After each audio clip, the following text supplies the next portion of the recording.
Officers address, দেখুন সেনাবাহিনী প্রধান যে কোনো সময় বা সময়ে সময়ে অফিসার সৈনিকের সাথে কথা বলে থাকেন, দিক নির্দেশনা দিয়ে থাকেন।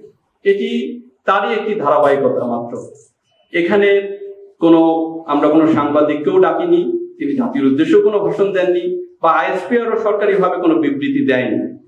সো আপনারা যেটা গণমাধ্যমে বা সোশ্যাল মিডিয়াতে দেখছেন, এইটার সঠিকতা বা বস্তুনিষ্ঠতা নিয়ে যথেষ্ট বিবেচনার দাবি রাখে। আর তো সে বিষয়ে আপনারা ভালোই বুঝতে পারছেন। আর আপনার যে বাকি বিষয়গুলো, সেগুলোর বিষয়ে আমি আগের মতোই বলবো যে জাতীয় নিরাপত্তা বিঘ্নিত হয় এমন কোনো বিষয়ে সেনাবাহিনী সম্পৃক্ত হবে না। আর পাহাড়ি যে একটি দলের কথা বলেছেন, এটা আপনারাই জানেন, এটি একটি আত্মস্বীকৃত টেররিস্ট দল যারা সংঘাতপূর্ণ কাজ করে থাকে। সো তাদেরকে নির্বাচনে যুক্ত করা সমীচীন নয় বলে আমরা মনে করি। ওয়ালটন আবারও মিলিয়নিয়ার অফারে ওয়ালটন ফ্রিজ কিনে আপনিও হয়ে যেতে পারেন মিলিয়নিয়ার।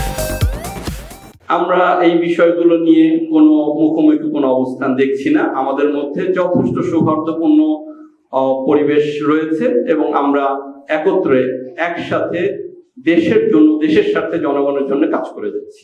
দেখুন, আমি বলেছি এটা নিতান্তই অফিসার্স অ্যাড্রেস, একটি নিতান্তই আমাদের বাহিনীর অভ্যন্তরীণ বিষয়।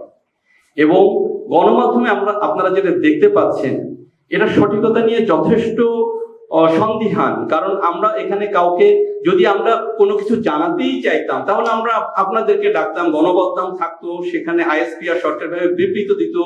আমরা কিন্তু এগুলো কোনো কিছুই করিনি। তো এটা আমাদের জাস্ট একটা রেগুলার রুটিন অ্যাফেয়ার।